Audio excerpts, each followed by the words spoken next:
Matthew Tomozik, a.k.a. Ghost. There you Matthew go. Tomozik. Tomozik. We were all wondering, like, how do you say the last name? We were like, we just see a lot of letters, and it's like, Hey, I was the only kid in school that got, spelling mistakes in my own name. So, So how'd you get the name Ghost? well, that's actually an interesting little story. I was working in a quite large theater, and me and one of the directors I was working with, we were sitting in the house, and she goes, you really need a nickname. And I'm like, what?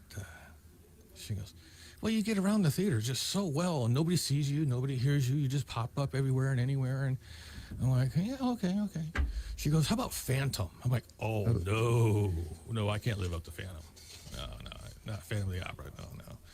So she's like, I'll think about it. I'm like, all right. So, we were doing some work, and then about 10 minutes later, she goes, how about Ghost?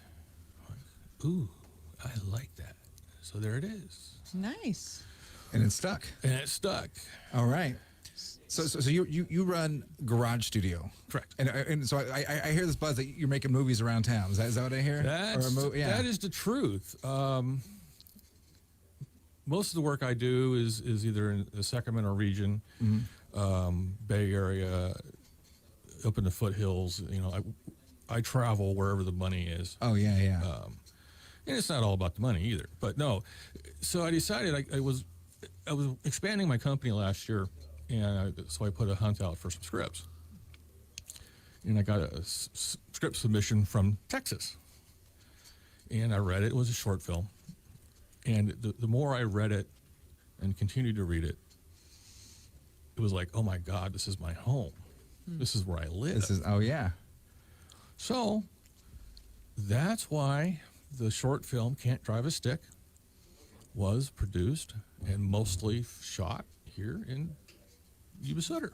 All right. What is Can't Drive a Stick about? A brief, verbal trailer. Oh, it's about a guy that's got a mission, and he just runs into the wrong person. And basically, it's just a bunch of missteps all the way. And the two main people just become close. Not friendships, but they just basically this guy that's on a mission runs into an FBI agent, and his mission this person's mission is not legal. Okay. So there's just all these missteps that go on, and one of the things they figure out is these two gentlemen try to drive a stick, but the guy who's the FBI agent's got his right arm in a cast, and he's in the driver's seat. So we can't shift. He can't shift. So hence the name of the film, Can't Drive a Stick. So it's a quirky little film. It's not quirky. It's a kind of a dark comedy, but it's got some message to it, and it's funny. Oh, good. It's really funny. We've got a scene. The climax of the film is in a warehouse as the lead. The first lead role was actually delivering this package, and it just goes from there. It's really, really funny. What are the iconic locations that are in this movie? Wow, we're gonna give some plugs. All right, Steelhouse Coffee. I was gonna say I knew Steelhouse was on the list. Yeah, my wife and my second assistant director are both great friends with the owners. Yeah, great. They made some money on us that morning. Oh, good for them. The second location just down the street, Sutter Buttes Brewing. All right. Love their nice. beer, love their food. They didn't know we were shooting there, but we did it anyway. It's called guerrilla filmmaking. Guerrilla filming. It was really funny. We were just about ready to shoot our first shot in the brewery, and the brewmaster showed up.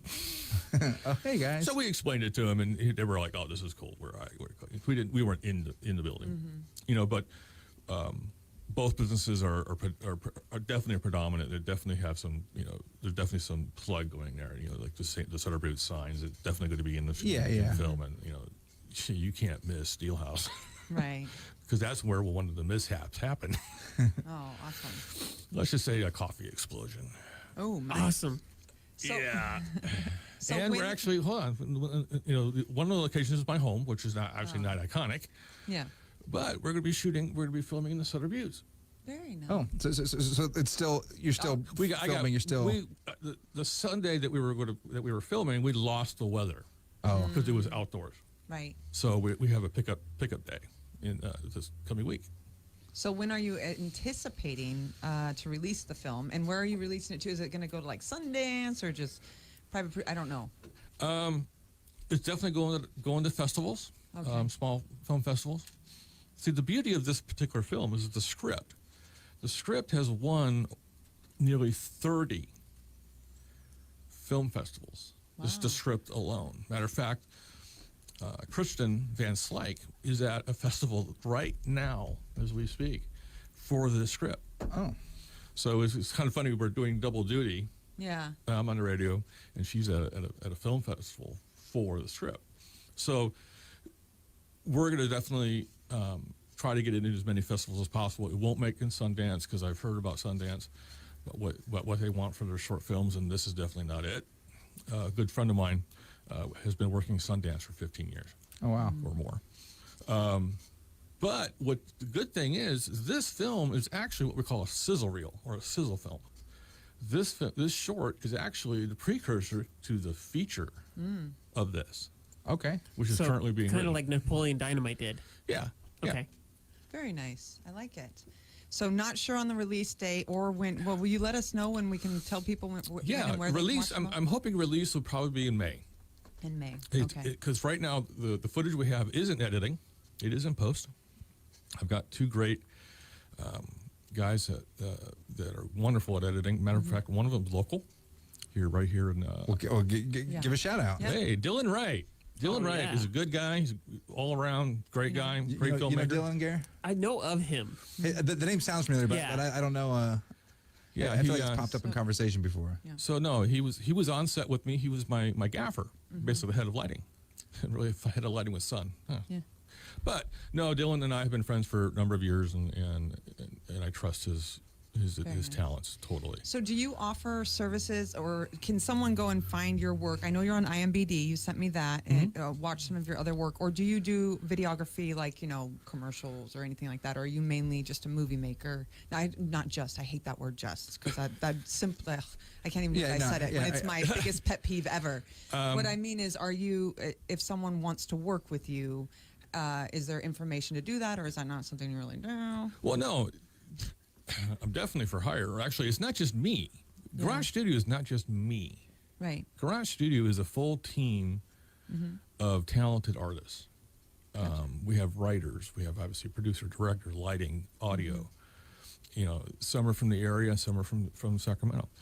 But I've really put together a team, a family, really, All right. that we can be hired out. Okay. So if someone has a project and they're wanting it filmed, Yeah, or a script they want filmed, they can contact you. Is that basically what absolutely. you're... Okay. Absolutely. That's what I was trying to figure out. Does someone come to you because they have a script and they want to make a film, or does someone come to you and go like, hey, I want a commercial? I don't do a lot of commercial work. Right, so to be movie. quite honest, Okay. there's other more talented people in that Yeah. realm. I'm going to say his name, Dean Takano. Or okay. Who? That's a good one. Conejo Brothers Media is another great one. Yes. Here. No, Michael. Dean's excellent at commercials. I mean, he does regular film too, but Dean's very good. Awesome. No, I love Dean and his Yes. wife Amy. I've been in some of his commercials. All right.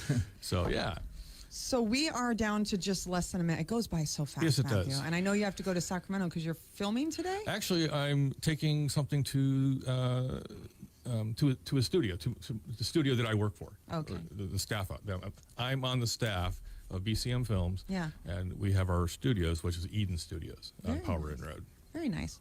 Well, I'm rooting for it because everybody that it's puts more eyes on the map. I love seeing Yeah. people do great things in our community that come from our community. Now, I like to see great people Yeah, do yeah, yeah, things yeah. anywhere, but It's extra cool when it's from yeah, our it's extra community, cool. yeah. We can be like, look at this is They're still, somebody I from know, Yuba yeah, Sutter. they're there. I know that Yeah. person. I just So- real quick because I decided to do something yesterday that I think is very important for this area, and it is for this area. Is I just developed a Facebook group called Sutter Buttes Filmmakers Group. Oh, It is to help promote filmmaking in the Yuba Sutter area. I will go like that. And I actually, right now, I have a few people I can see that are watching that are actually they do film as well. So go check out that Check out Facebook that, yeah. page. So no, yeah, because a lot of films have been produced and Right? made right here in this area. Very- Tom Hanks was just in Beale Air Force Base. Tom Hanks and Spielberg were Yeah. at Beale Air Force Base in 2014. Wow. So Well, Ghost. It was so nice to meet you. Yeah. And you guys will have to come back sometime when you get the movie released, or Yes. at least give us the info so we can Oh, yeah. share it. So where can we find you online? Facebook. Facebook. Yeah. Facebook is the easiest. We're looking for Garage Studio. We're looking for. You can look for Garage Studio or to me personally. Okay. Yeah, Garage Studio is easiest. I do most of my business is done with Facebook. Awesome. So Congrats. Thank you very much. Looking forward Absolutely. to it. Thanks for you. coming in. All right, you guys, don't go anywhere because we are coming back with Mr. John Nicolay. Nicolay. And he brought somebody with him. And you are listening to There Goes the Neighborhood. On 93.3 FM. 93 Q. You're ruining it, Randy. I am.